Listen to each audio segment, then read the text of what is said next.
that, college athletes have the ability to earn money through their name, image, and likeness, what do you think they have to understand in terms of their finances in college? Well, I think there's kind of three things that you should focus on, earning, saving, and then spending. And so when I say it like that, it's because the order is really important. You're first going to earn the money through your new agreements, and then you're going to save some of it. Well, actually, before you even save some of it, there's one key thing that's missing, and it's this guy called Uncle Sam or the IRS. You're going to be paying taxes. So all of the money that you earn is not yours. Some of it is going to be set aside for Uncle Sam. He has to get a cut of it. And then you're going to want to set aside some money for yourself. Your future self will thank you for doing so. And then you get the liberty to spend. And so what if, they're college students and their parents still kind of claim them on their taxes? What advice do you have for those college students who are capitalizing on the NIL guidelines, but their parents are still claiming them? Yeah, so it's going to be really important that you look at whether it is the best thing for your parents to continue to claim you. So it is something that, traditionally parents have always been super excited about having that extra deduction. But with you earning significant funds, it may make more sense for you to have your own tax return, be completely separate of them. And actually, if your earnings are above a certain amount, then you're probably going to have to file your own taxes anyway. So the next big thing that you're going to have to do is get an accountant, because if you've never filed taxes before, you don't know a whole lot about doing so, then it's going to be really important to have a professional in your life. And so people are like, oh man, I got to spend money on something else. This is one of the responsibilities of being a business owner. And that's effectively what you are, as someone who is earning money from an outside source. And you're not an employee who has to go there 9 to 5, Monday through Friday, like most people do. And so you're going to have some business expenses. And one of them is going to be the accountant who's going to make sure that you properly pay taxes. In all situations, should folks, get an accountant, or can they do it by themselves? Is there an app for that?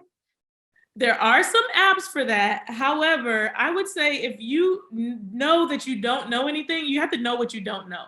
And I think it's really important from the very beginning of your financial career, as a professional that's earning funds and, setting them aside and planning your financial life, to value the experience and the expertise of others. You started off kind of talking about save, earn, spend. Mm-hmm. Is there some advice around like how do college athletes save their money? What's like an appropriate way for them to do that or start thinking about doing that?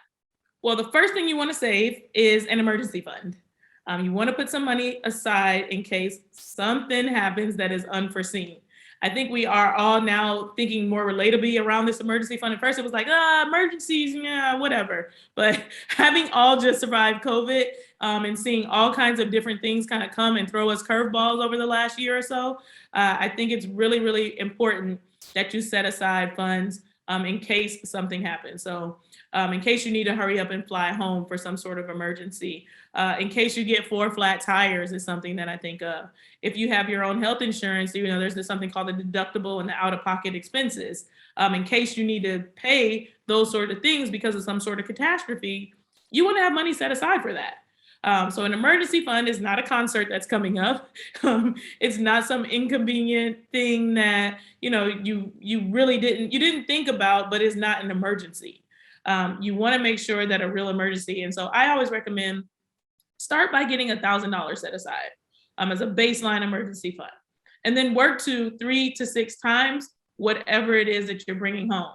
So let's say, as an example, you get a $12,000 contract. And so that's basically $1,000 a month.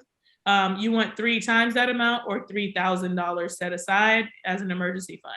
That means that if, you get used to spending this money and it's around and, life is going really good and you start planning your lifestyle around it, and then something happens and that faucet gets cut off, you've got 3 months to figure it out before, you got to go out and find an additional source of income. Yeah, that makes a lot of sense. So we talked about earn a little bit. So spend, I would assume that maybe there's budgets. What's the best way to budget? So there's definitely an app for that as it relates to budgeting. There's tons of them out there. The most popular one I would say is probably called Mint. The best one, though, in my opinion, is called You Need a Budget. And You Need a Budget basically helps you be able to account for every dollar that you have and plan for your goals, plan for your future. You can link your credit cards to it and your bank accounts. It's a really cool tool. But I will say that you have to be a person that wants to, account for every single dollar. You'll thank yourself once again if you do this, but some people just don't have the time frame or the attention span to be able to do so. Be honest with yourselves. You don't want to have an app that you're not using, but if you're not going to use it, then you want to have some other kind of backup system. And my backup system is what I call the bucket budget. So the bucket budget is basically you have 3 different accounts. One is your fixed expenses, one is your variable expenses, and the other one is your savings account.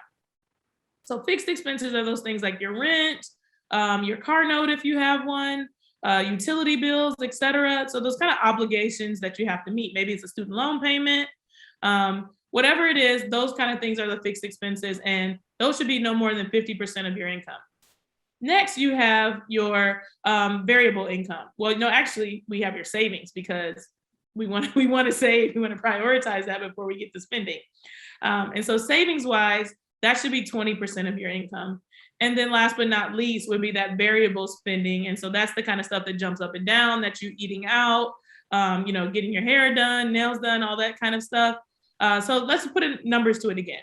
If you earn $10,000 a month, I'm speaking into existence for you all. You're going to put $2,000 away. So that's 20% for yourself, savings. You're going to spend up to $5,000 per month on housing, being able to take care of your regular fixed expenses, utilities, etc. And then you're going to have $3,000 left over to spend on the fun things. So that's kind of how it works. It's 50, 30, 20, and you want to be able to save that 20% from the very beginning.